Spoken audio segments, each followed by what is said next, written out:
Okay, so just FYI, we're now live and recording. Hello, if you have joined us. This is the Duck Swab Book Talk about dogs and science.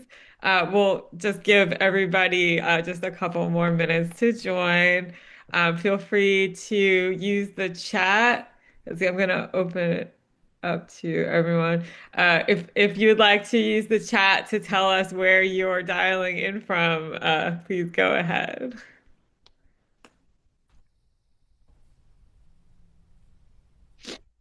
Yes, and the authors will be posting relevant things like their links and, where to buy their books and their web pages and things like that in the chat. So, look for it there. Yeah. Oh, and I've just sorry, now the chat is open. All It was right, not woohoo. open before. So if you did not get a chance to tell us where you're calling from, please do so now if you would like. Okay, here Ooh. we go. Oh, yay. Oh Hi, my everyone. gosh. Oh, my This goodness, is Simon. fantastic. Roni, yay, friends. Yay. Oh, that's great. We have Oh, actually a lot of geographic diversity. Everybody yeah. from Yeah. This is Oregon to Maryland. fantastic. Oh, I see. Hi, Nice. Mom. Oh, that's great. Lots of All right, let's just give Maryland. it one more minute. And so, yes, we will be taking questions throughout. So feel free to use the chat or the Q&A function. Actually, I think, yeah, if you would like to ask a question, use the Q&A.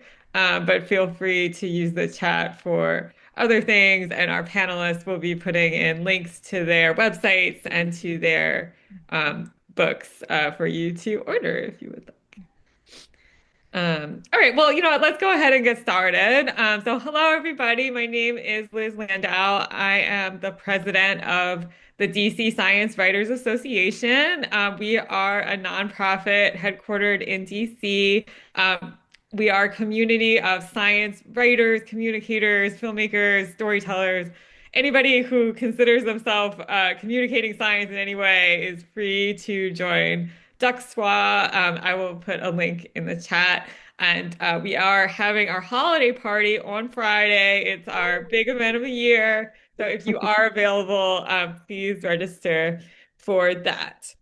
And without further ado, I'm going to toss it to my fantastic colleague, Martha, who's going to introduce our panelists. Hi, everybody. I'm Martha Heil. I'm a new member to the board of Duxwa, just joining this year. So I'm proud to bring this event, which has such incredible folks in it. We're calling it Paws-itive Results, how dogs affect science. So they're not always positive results, as you know. There are lots of um, other things going on in the fields. But I want to talk to each of these authors, so let me introduce you to our authors today.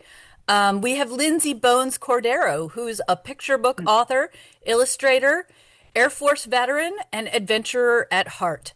She uses humor and unexpected twists to introduce young readers to the fascinating world around them. When she's not crafting fun, absurd stories, she's likely scuba diving, making art underwater, or getting lost on a side quest like truffle hunting. She's passionate about marine life, her persnickety cat, and sparking curiosity about the natural world. And we have Melanie D.G. Kaplan, is a longtime independent journalist whose travel and science writing has appeared in the Washington Post, the Wall Street Journal, and National Parks Magazine. She's a graduate of Columbia Journalism School, a 21-22 MIT Knight Science Journalism Fellow, and a third-generation Washington, D.C. native. Kaplan has lived most of her life with hounds. And so we'll start by talking to each author. Let me also mention that Lindsay is the author of The Great Truffle Snuffle, and Melanie is the author of Lab Dog, which has a subtitle that I can't read right now because it's covered up. But um, I'm really excited to welcome them because we got this, we had these, both of these books about dogs in research coming out at the same time. And it's a great time for you to get an interesting book about dogs for Christmas or whatever holidays you celebrate around this time because there's a lot of them. So please think about picking up one of these to give to a friend as a gift. And um, I think a couple of them even have sale codes for today, but I'll let them tell you about that in a minute. So let's start with each author, and we'll start with Lindsay, just because it's alphabetical. Describe your book and what it's about. Sure. Thank you so much, Martha. Hi, everyone. I'm so happy to be here today. So, The Great Truffle Snuffle is about two besties, Tubbs, a dog, and Perry, a pig, who love snuffling for truffles. And when Tubbs signs up to compete in the Truffle Dog Championship, a last minute rule change means he's going to need Perry to help him compete, which is a problem because Perry's a pig. Mayhem ensues, and the story explores whether or not the two friends can overcome the odds, work together, and save the day. The book is very special to me because it also includes nonfiction back matter about the real life Joriad North American Truffle Dog Championship. I did spend time in Oregon at the Cartwright Truffier and with the Truffle Dog Company doing research in the wilderness, in a truffle orchard, watching the dogs hunt. And so the back portion of the book does have nonfiction information about that real world research I did. Great. Well, that sounds fantastic. All right, Melanie, let's hear about your book. Thank you, Martha, and I'm so happy to be here. And just for listeners, the subtitle of Lab Dog is "A Beagle and His Human Investigate the Surprising World of Animal Research." Thank you. And such a different book from Lindsay's, but I love that dogs are bringing us together. My beagle, Hammy, was born in a beagle factory, pretty much, purpose bred for research and sold to a laboratory. And he was there for a few years. And when he was almost 4, I adopted him. And for many years, I just showed people the tattoo that was in Hammy's ear because that happens to all lab dogs. And I would say he was used for research. And I really didn't know why he was bred or why we're using dogs for research today or the types of research. And so about 4.5 years ago, I decided because I'm just a curious person and I spent my career as an independent journalist, that I really needed to find answers to some of these questions. So Hammy and I set off on a big road trip and we met with a lot of researchers and ethicists, veterinarians, animal activists, and really tried to get a big picture look at what is happening with dog research today, what we've learned from it in the past, how it's changing, what life is like for dogs who live in labs and the few who get out like Hammy did. Okay. Yeah. Well, those both sound like really fantastic books. So let's open up the discussion now to both authors. I don't, whoever wants to go first, we'll just, rock, paper, scissors it out if we have to. What characteristics of dogs and pigs makes them so useful in research? What is it about dogs that are so that makes them such a good partner or a subject or some other kind of use? You want to go first, Lindsay? Sure. Okay. Yeah. So, my approach from a research perspective was I was researching all of the dogs. So, a little bit different than Melanie's approach. But I knew that I had found out that like pigs hunted for truffles. And I didn't really know much more than that. So when I started my research, I learned that it's actually illegal in Italy for pigs to hunt for truffles anymore, and that they started using the Lagotto Romagnolo, which is a specific breed of dog that's very popular for truffle hunting. And I realized mostly dogs are used nowadays to truffle hunt. So I went down an entire rabbit hole researching, like, where are these dogs hunting for truffles? Where are truffles found? Can I go with some dogs and find some truffles? And so my approach to my research in this project was essentially to cold call a lot of different people in Oregon tied to the Oregon Truffle Festival. And thank you to everyone who answered my call to include the Truffle Dog Company and the Cartwright Truffier and allowed me to actually come to the orchard, join, truffle dogs working on a farm essentially, and then also to go with humans and their dogs into the woods and learning how to watch these dogs get trained to locate something that doesn't grow above ground. It was absolutely incredible. So, what were the characteristics that they most prized in these dogs? Oh gosh. They have to have a natural like drive to hunt. I think it's interesting because each different truffle dog I encountered had a different way of orienting themselves to the smell they detected. And I watched the different trainers work with their dogs with such sensitivity, learning their alerts, learning like the dogs have a chuff, like they like they'll pick up the smell of a truffle and they'll be like, and it's like each dog has their own style of doing that. And sometimes it indicates that they're a little stressed. They're not picking up the scent very well. And then sometimes it's like, oh no, I'm on it.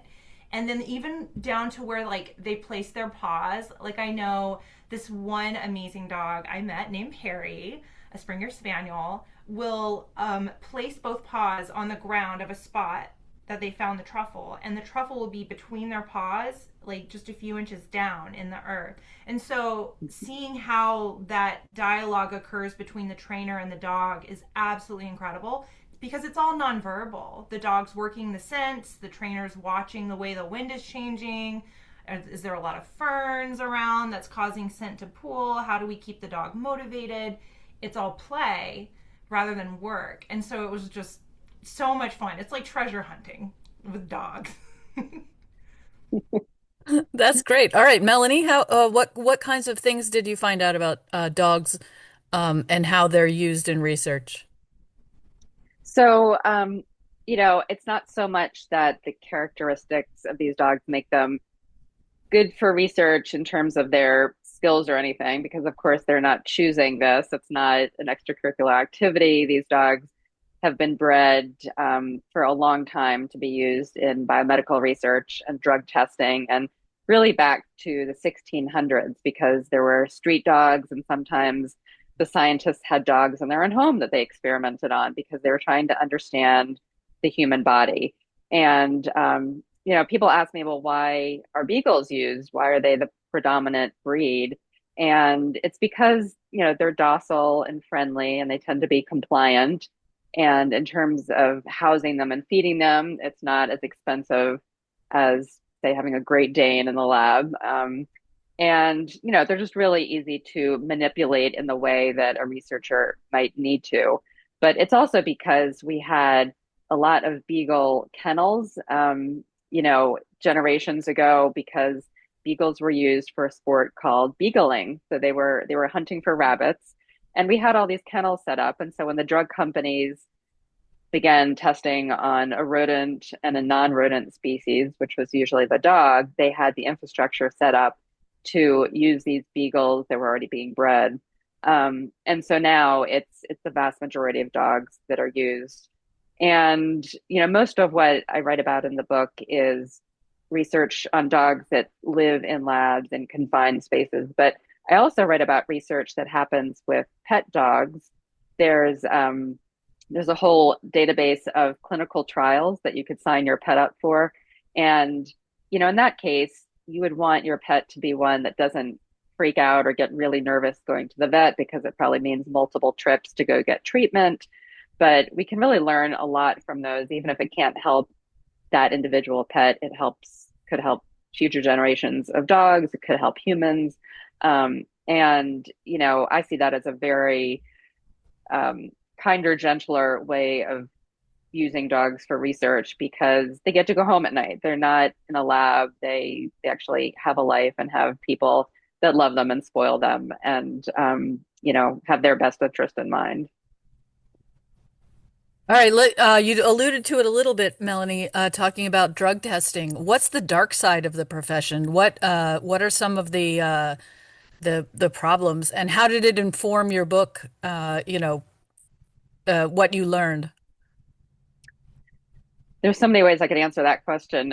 Some of you might remember 3 years ago one of the biggest beagle breeders in the country called Vigo was shut down. It was a facility in Virginia, and it had been around since the 60s, and they had 5,000 beagles, even double that at one point. And there were so many violations there.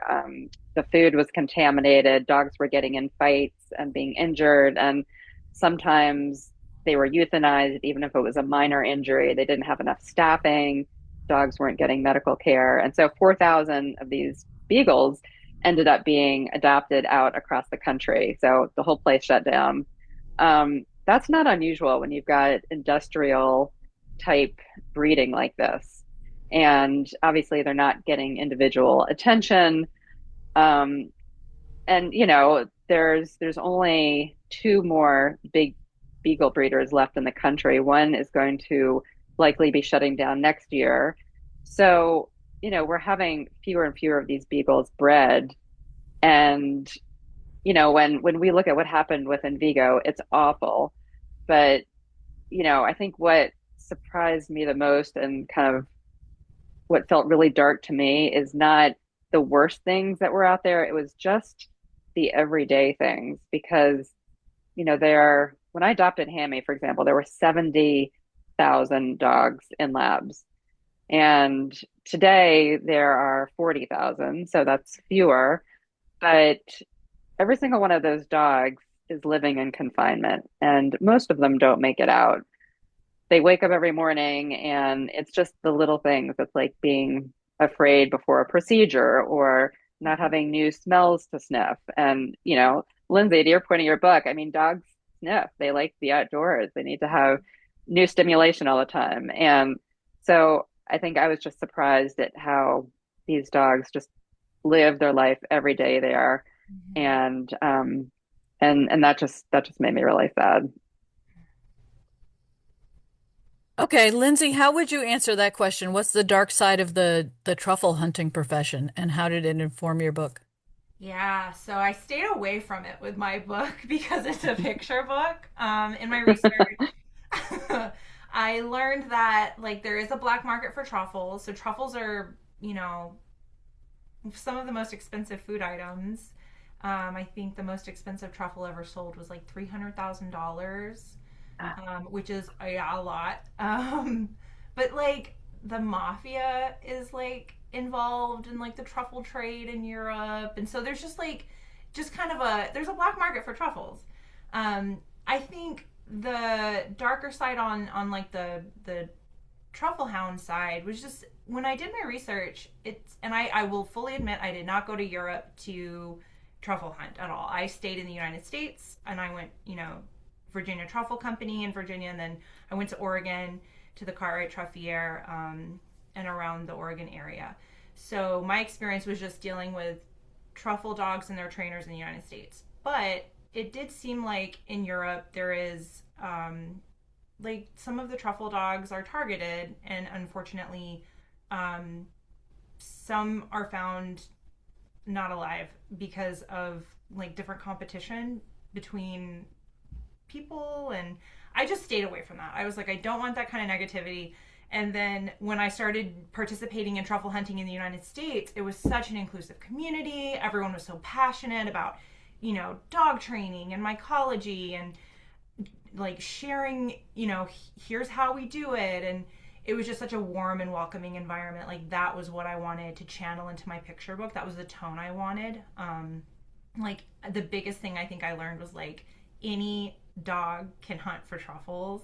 So like when I went to the Joriad, I got to see like even Pomeranians hustling around, like locating truffles, which was just the coolest thing. So yeah, there is a dark side, but I gently sidestepped Well, well done for a children's book. You don't it. Thank you. necessarily need to get into Yeah. all the all the twists and turns. Yeah. So what would you say is the most surprising thing you found in your research? As you were writing this book, what was the most surprising thing for you? Ooh, for me. Yeah, go ahead, Yeah, Lindsay. I didn't know dogs hunted for truffles at all. Like I thought it was a pig. So the most surprising thing to me was to learn dogs were hunting which became like the whole like focus in the book. I do include a pig because historically pigs were used to hunt for truffles. Um, but I saw a question in the chat: why is it illegal for pigs to hunt for truffles in Italy? Thank you for that question. They actually, I was surprised by this. I was like, what pissed people off enough that they wrote a law like into effect to prevent pigs from being used? So it turns out like truffles grow in this underground fungal network that is connected to the roots of trees. And when pigs are used to hunt for truffles, and I didn't know this till I actually went to a pig farm to observe pigs digging, but they root with their nose. They're not like dogs that are like, dig, dig, dig, dig, dig, precision. It's like root, root, root, root, root.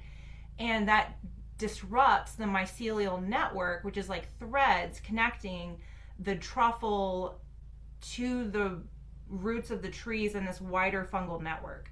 So part of it is to be able to preserve truffle harvests. And then I also learned that pigs like to eat the truffles, which kind of defeats the purpose of hunting for the truffles. So yeah, that was shocking to me. That led me down a whole like, well, I guess I need to go find some dogs that do this because I thought at first I was going to have to, Nicolas Cage this and go find a pig that does it, but I couldn't find a single pig that does this. Yeah. All right, question over to you, Melanie. What's the most surprising thing you found? I guess I'm surprised that I took this on because I've been more of a generalist in my freelance writing and, I have written science stories, but I went deep into the science and I had to learn so much so that I could take it up a bunch of notches and create a book that my mother could read, for example.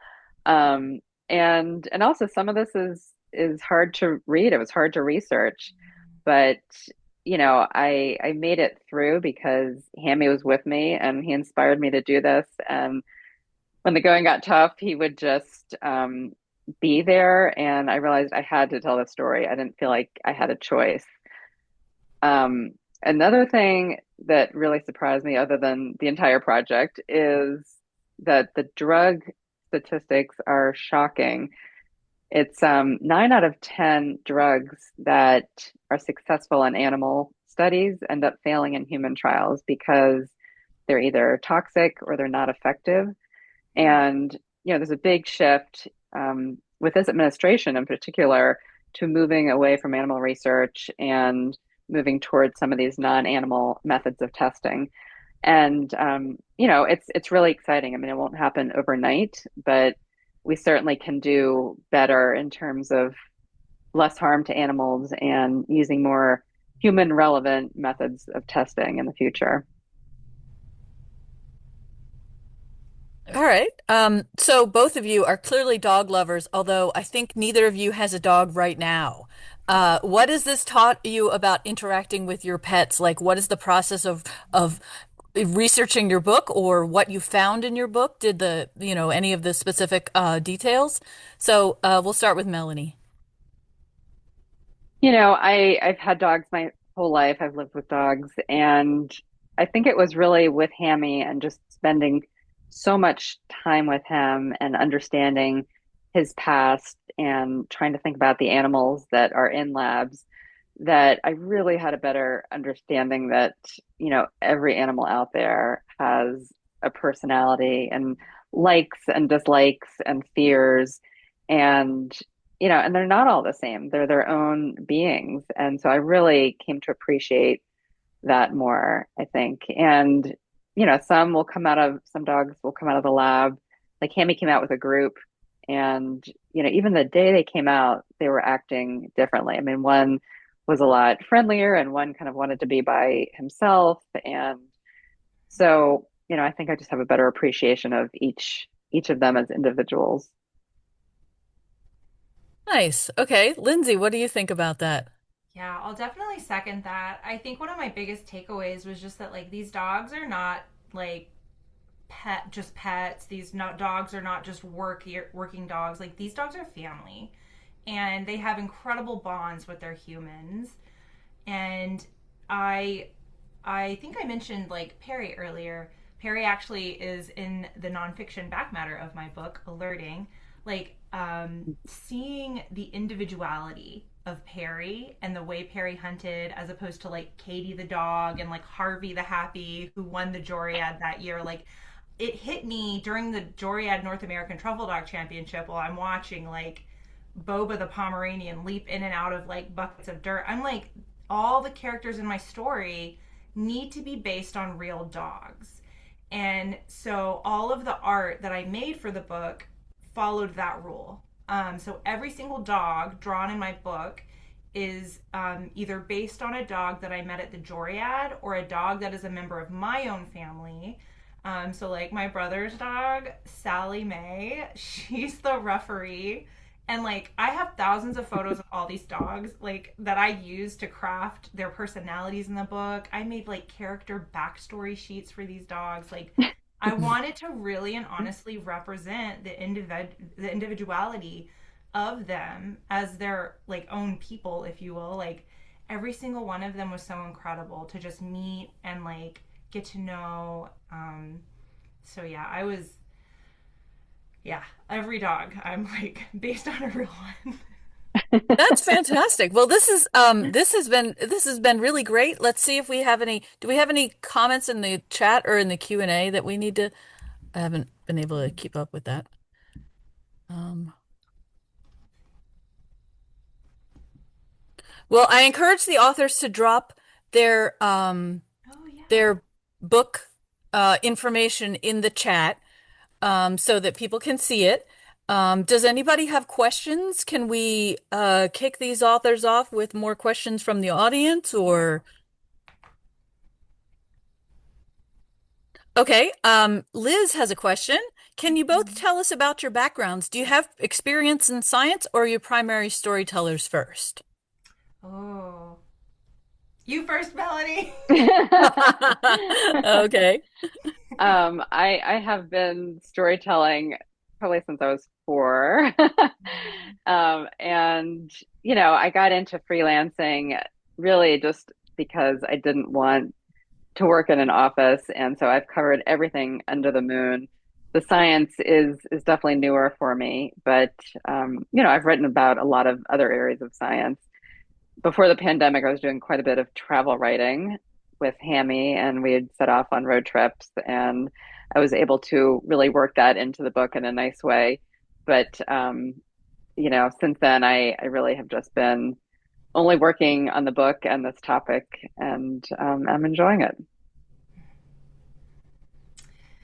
Yeah, so my background is absolutely not related to picture books whatsoever. So I started out my career in national security. I'm an Air Force veteran, and a lot of my time while serving in the Air Force was spent focusing on global bomber operations as well as supporting risk characterization to the nuclear architecture.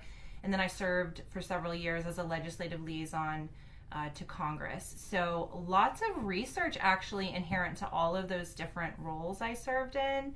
A lot of science as well, which sometimes I did not enjoy so much, but it really did teach me how to research the heck out of something. And so, in a weird way, it tailors directly into my picture book work because I go off on like random side quests like what is a truffle, research all this stuff about it, and now I'm creating picture books that exist at the intersection of science and storytelling. So it's funny how the thread flows from the start of my professional career even to now. But I've always been an artist like since I was little, and I think I always knew I wanted to pursue writing picture books and making art. So it's just interesting that I kind of pivoted into it sooner than expected. Yeah. All right, that's great. We've got another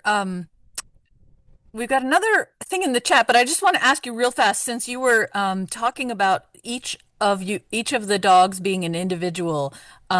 Who is on the cover of the Great Truffle Snuffle? Who's that little? He must be a golden retriever of some kind. Yeah, so okay, so this is Perry and Tubbs. I did go to an actual pig farm of Kuni hogs so that I could figure out what Perry was going to look like. So Perry's based on like Kuni hogs. But Tubbs is actually based on three different golden retrievers that I encountered, two of which were in Oregon. So Ruby is a truffle hound owned by the owner of the Truffle Dog Company. And she was the first golden I encountered. And I was like, that's a whole personality. Like, here's this majestic truffle hound. And then the winner of the Joriad that year was Harvey the Happy, which was a golden retriever. And then I realized I was like, okay, I need to do a golden. And I contacted my best friend because she had a golden who has unfortunately since passed. But she sent me, no lie, like thousands of photos of her golden retriever so that I could sketch this golden in every single position possible to illustrate her as my main character. So yeah, three different goldies. And then but all of the other characters. So Indiegogo was one of the truffle hounds that took us into the Oregon wilderness. Right here, so this is Indy. This is Ref Sallywag, my brother's dog. And then all these other dogs are dogs I saw competing. So Marzolo, Willie. I changed their names from the real dogs because I didn't have permission to use their real names. And then Miss Mochi, inspired by Boba the Pomeranian, Gus, and then of course our two main characters. But Oh, yeah. that's really cute. Okay, great. Well, we've got some more questions coming in from the chat, but I just wanted to dive over to Melanie for a second to talk about the her cover, which you that's Hammy on there? So this is not Hammy. Oh, No, unfortunately, the publisher has a policy about not using author provided photos, but this is oh gosh. Hammy. So, Oh, Oh, oh, what a yes, cute what guy. a cutie. that Yay. guy's handsome, but this guy's the handsomest. Yes. So, anyway, Fantastic. yes. All right. So let me we had a couple of questions come in the chat. What's next for each author? So let's start with Melanie since I see her on screen right here. What's next for you in terms of this line of research or any other? Well, I have to say this has nothing to do with research, but when I talked to you last week, I didn't have a dog, and somehow I've begun fostering a dog, a rescue little beagle mix, who literally just had puppies in the last few hours. So I have puppy doulas at my house right now, which is What? very exciting. Oh my And goodness. considering that I didn't even know puppy doulas existed until a few days ago, I'm like seriously considering a career change because it might be the coolest job ever. Oh. Aw, that's fantastic. All right, Lindsay, what's next for you? Yeah. Okay. So I've got several months of author visits right now. So I have like an East Coast book tour, West Coast book tour. So right now I'm doing school visits. I'm going to various bookstores and doing book signings. If you're an educator or a librarian, like be aware that I will be adding more events in the spring time frame. If you would like me to come to your school or to your library, please reach out. You can reach out through my website. Um, my big goals in 2026 are like I'm hoping to find an agent. I've gone about my kidlit career a little backwards in that I found publishers before I found an agent. So everyone keep your fingers crossed for me that 2026 is the year I find an agent. But I'm also hoping to maybe like find a residency with a national marine sanctuary or an aquarium. I'm working on picture books about coral restoration. I really want to flesh those out and really get after research and conservation and marine biology. Um, but yeah, so you can follow my work via my private studio newsletter if you'd like, or Instagram. I'm always working on something. I'm always doing some random adventure. So you're always welcome to join the journey. Well, that's great. On that note, actually, Liz's question is, can you each tell us about your process of going from book idea to getting published? So we'll start with you. Did you have to write proposals? Clearly, you didn't have to get an agent. You know, but you had to, how did it develop? How did it start? Yeah. Do you want to go first, Melanie, or should I? Sure. I, this was actually pandemic related because I lost all of my work as a travel writer and then I got a concussion. So I really was not working for the better part of a year. And so I had this idea and I had time and I ended up applying to the Night Science Journalism Fellowship at MIT. And they were only doing virtual fellowships then. So that provided me, I was offered the fellowship and that provided me with some grant money. So I didn't feel like I had to be freelancing for, a period of time that allowed me to get going with some of the research. So I probably spent a year and a quarter working on that initial research, put together a book proposal, found an agent who also represents a friend of mine, which was amazing. She said this was her first dog book, and she helped me refine the proposal and pitched it to some publishers. And it happened pretty quickly, but I spent a lot of time on the proposal. My proposal was probably 70 pages. So it was really thorough because as a first time author, I knew I had to put a lot out there. I had multiple sample chapters and then I had a publisher and I had a deadline and went way past the deadline, which I understand is not uncommon. And yeah, her holding this book, which is still shocking to me. Yeah, so my journey to getting published is a little quirky. It started while I was still on active duty, so I was kind of like working full time active duty and then taking leave to like try and do book things. But my first book, The Crow Barkus and Meow, was picked up by Pelican Publishing, released in 2022. To get my books published as an author illustrator, I have to have what's called a book dummy. And so this is very unique to the picture book world. I have to have essentially all of my manuscript written out and laid out in a mock book with all of the art drawn, and then at least the first few pages full color. So that's how I pitch my books to publishers. And then for Truffle Snuffle specifically, I actually didn't even have the artwork made at all. I had just a ton of research and then like the manuscript. And I pitched it to Arcadia and they were like, this is so quirky. We love it. Like, let's do it. And they had seen my art from my previous book. And so they were like, we're not worried. And we proceeded and put together the entire thing. It was very unexpected. I did not know this book was going to happen. If you would have asked me in January when my next book would come out, I would have been like, TBD. And then February hit and it was Fast and Furious. So. Well, that's good to hear that the publishing process can proceed faster than expected. Maybe it's just a matter of adjusting your expectations, but Yeah, it seems to proceed quickly for me. I have some friends that it takes years for, so I don't know. Maybe I'll get to experience both sides of this one day. We had a question coming in for Melanie. Are there other lab dog breeding facilities besides the ones you mentioned for beagles? So, like I mentioned, the beagles are used more than other breeds, and the big one that remains is in upstate New York. It's called Marshall Bioresources, and there have been historically more than 20,000 beagles there at any given time, Oh, wow. which is just such a huge number. And I don't know of other, I don't know of the other dog breeding facilities because they're much smaller if they're for other breeds. Like, golden retrievers have been used in muscular dystrophy research, and larger hounds I know are used in diabetes research at one school I'm thinking of.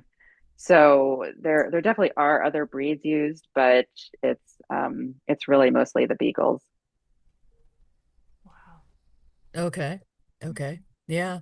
I don't know if the questioner has any further comment on that, but just checking in the chat. Um, okay, no other questions so far, but I invite, further questions. Um, a couple of other questions that I had were, um, what was the hardest thing for you to accept as Oh. part of was it Mhm. the difficult parts that you learned, or was it some kind of was there a fact that you were like that can't be right?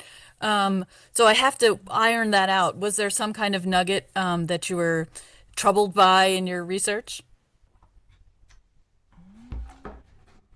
Either one of you? No? Well, Well, yes. Oh, go ahead, Melanie. I'm looking through my notes. I was really troubled by um, the research community talked a lot about transparency, and they're trying to be more transparent and share their work and what goes on in the labs. And I heard that over and over again.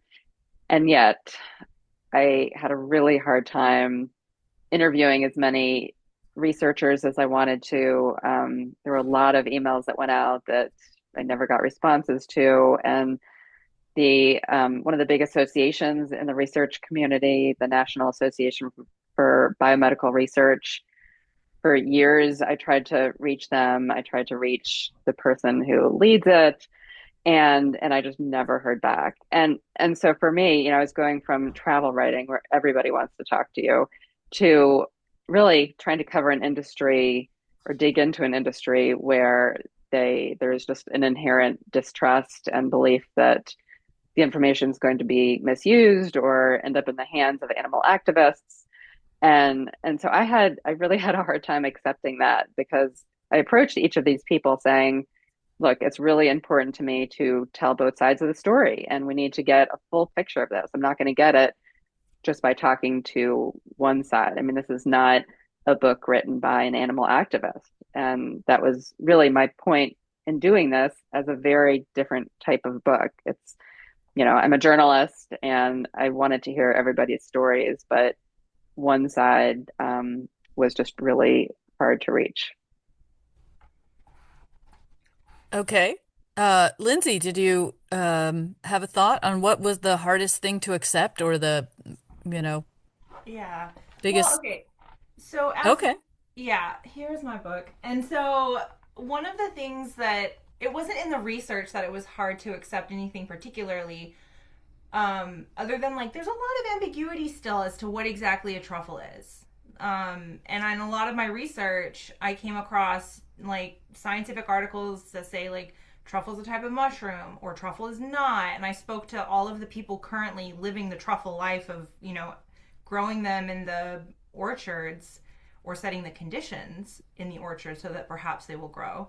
I was so worried about getting this right because I'm creating a book that takes information, high level information, and presents it to children that are ages 5 to 8, right? So I'm taking complex things like, mycorrhizae or mycelium and trying to visually depict it, but also describe it. And so in my book, I have like entire sections on like what is a truffle and what do they look like and where do they grow.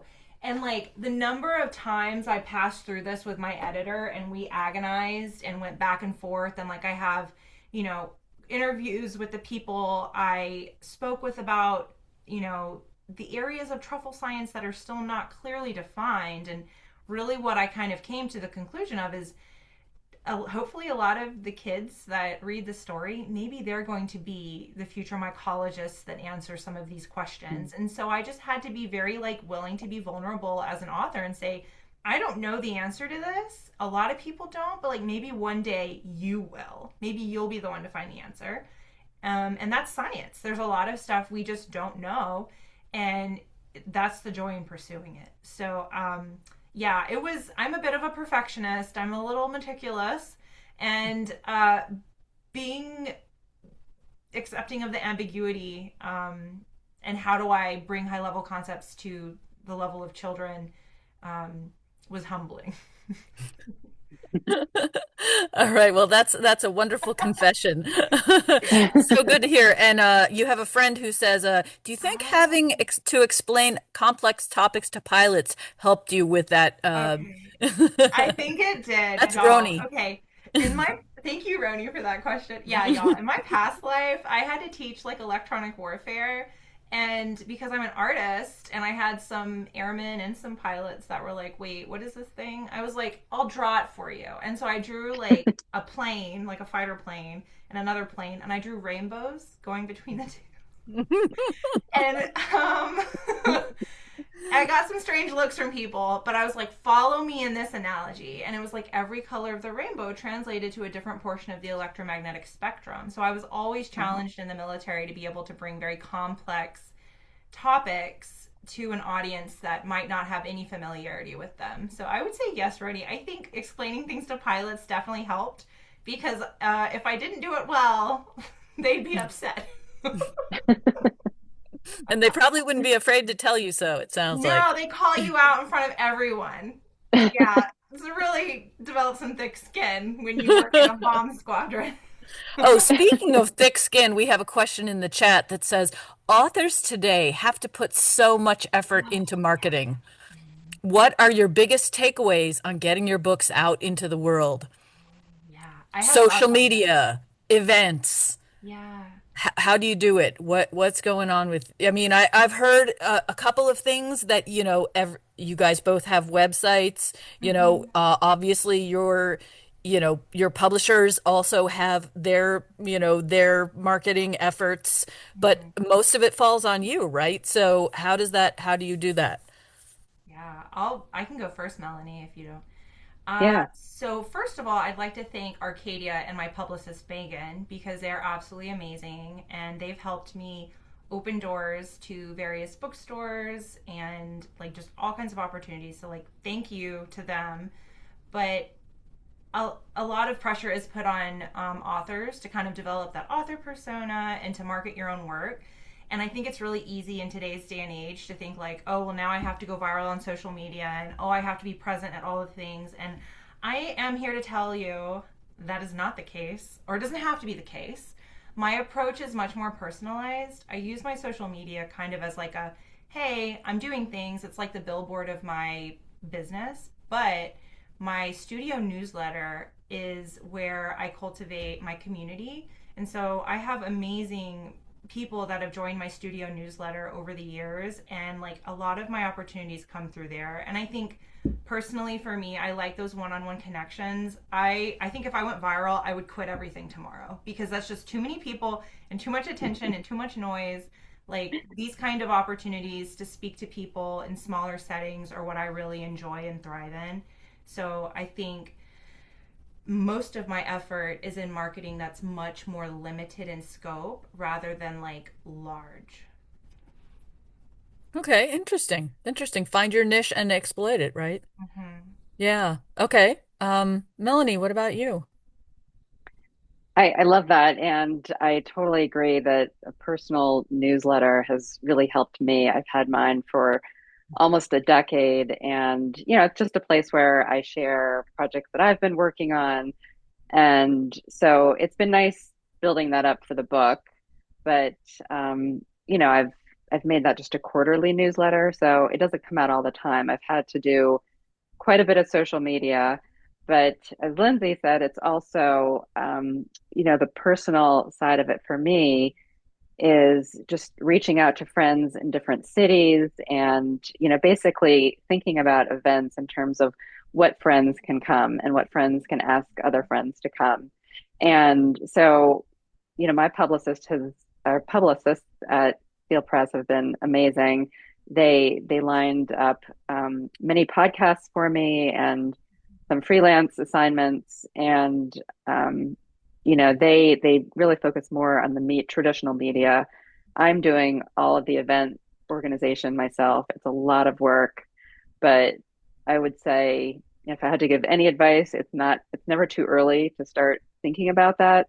And I had spreadsheets set up years ago, really, just every time I would think of somebody's name or a place or a bookshop I wanted to reach out to, I just put it on the list. And when I finally had that manuscript put away and could shift gears, and I will say that marketing is just as much work as writing the book, but very different.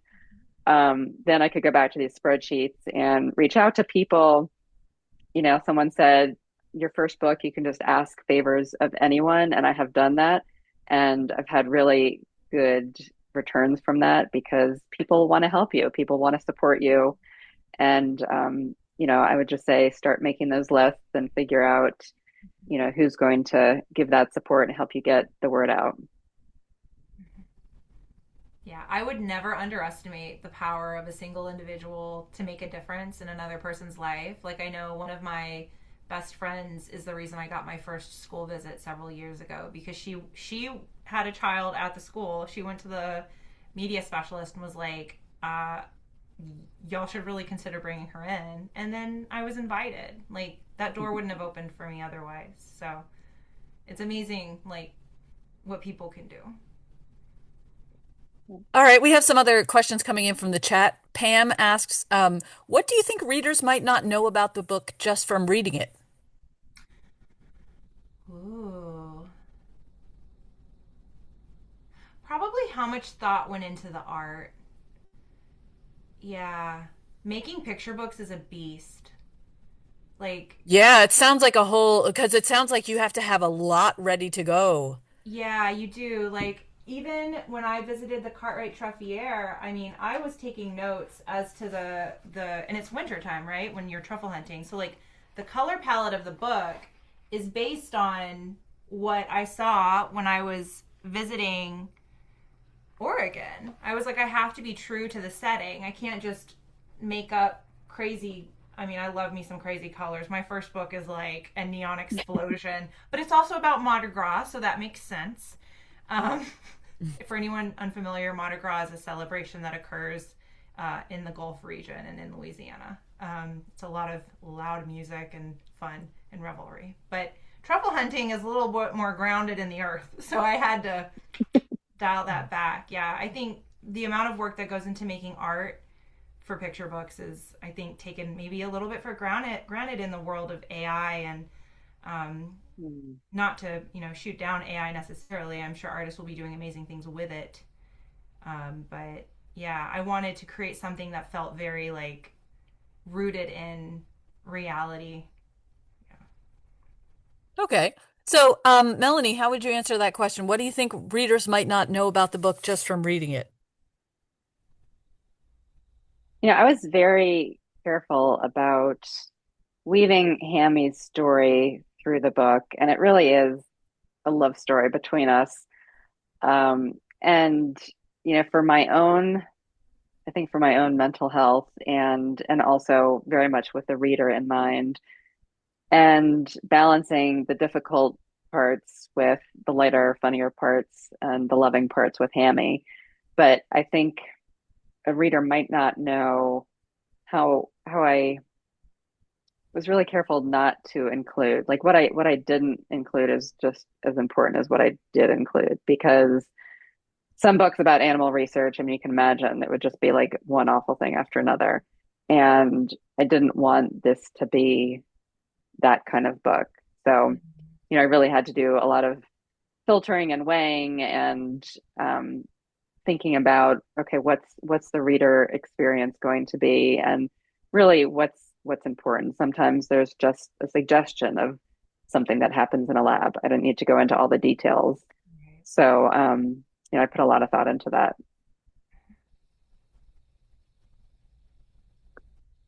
Great. I'm loving these thoughtful answers from everyone, because we wanted to talk about the content of the session, but it's also important to talk about, the book and its development. Jessica has a question also. What was your favorite part of writing your book? What impact do you hope it will have on readers and beyond? Ooh. Okay, so favorite part of writing the book and what impact do I hope it has? Yes. Yes, Okay. that's our question. I'll take that one.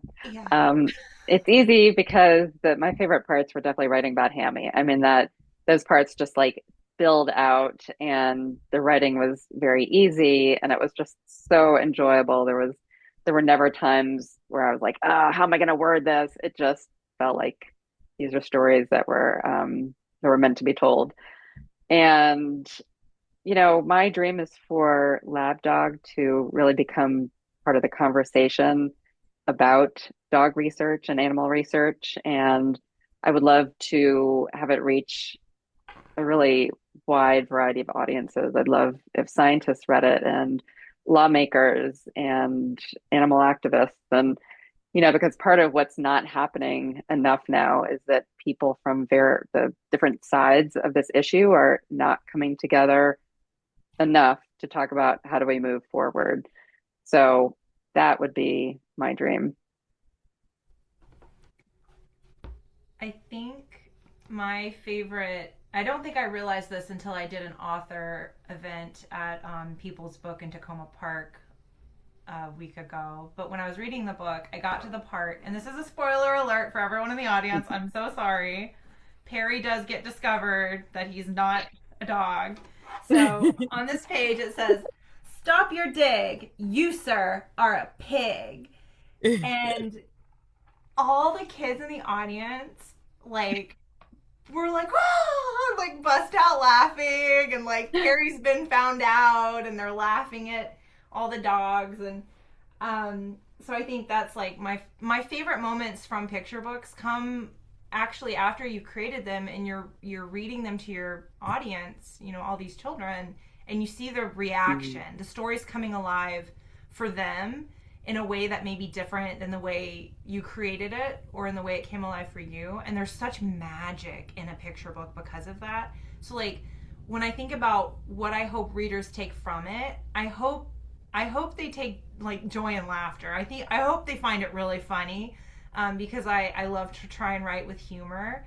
I hope that the way I bring them into stories ignites curiosity about more complex topics. In this case, mycology, what is a truffle? How do dogs hunt for them? What is the North American Truffle Dog Championship? Um, I hope that it just like gives them this bigger picture of the wider world around them, and I hope that for my future books as well, especially with like marine biology. And like you said, Melanie, it can be really hard to introduce really complex and difficult and heavy topics like coral going extinct, but there are ways to share these things with our audiences that are actually empowering and action oriented rather than fear based. So I hope children are inspired to learn more about truffles from my book because they're delicious and they're really fun to find. All right. Well, fantastic. Well, I think we've tapped out the audience with their questions. We'll hang on just a few more minutes. Oh, okay, I've got one more question. Let's see. All right, fellow Beagle lover rescuer here. Melanie, you mentioned you're fostering. Shout out the rescue you're fostering for. Is it BRSM? I don't know what It is BRSM is. it is actually Homeward Trails, which is in Northern Virginia. Oh, okay. Okay. All right. Yeah. I'm not sure what BRSM is, but it sounds like some kind of rescue. Beagle Rescue of Southern Maryland, perhaps. Ah, okay. Yes, there we I go. see. And that must be Yes. Melissa Andrzejczyk. So, Yes. hi. Yep, good to talk with you. Um, so yes, thanks everybody for coming tonight. It's been great. I think most of the information for buying the books is in the chat by now, so have a look there and be sure to support these great authors. So let's everybody give a round of applause to the authors. Um, and thanks for being here. So I'll hand it over to Liz to close out the session. Thank you so much to everybody. I've learned so much. I'm super excited about these books. Definitely have a new appreciation for dogs in these very different ways. I think this was such a cool panel. Thank you, Melanie and Lindsay, for sharing your time and your expertise with us. For anybody who joined a little bit late, this is the DC Science Writers Association, open to all. We are at duckswa.org. And you can come to our holiday party on December 5th if you register in the next few days. But otherwise, we will be having events throughout next year. And we love hearing from you. So feel free to drop me a line at president@duckswa.org if you have ideas for events, if you would like to be on a panel like this. Um, this was really, really great. And thank you, Martha, for being such a nice host. Did a great job with fielding all the questions. Thank you all. It's been awesome. And this will be presented as a recording on our YouTube channel as well. So I'll send it out probably tomorrow. You can send that link to your friends or post it on social media. Thank you so much. Thank you so much. Thank you, Liz and Okay. Martha, Yep. so much. Thanks so much, everybody. All right, take care. All right. Have a Thank good night, you. everybody. Take care. Bye-bye. Happy holidays. Happy holidays.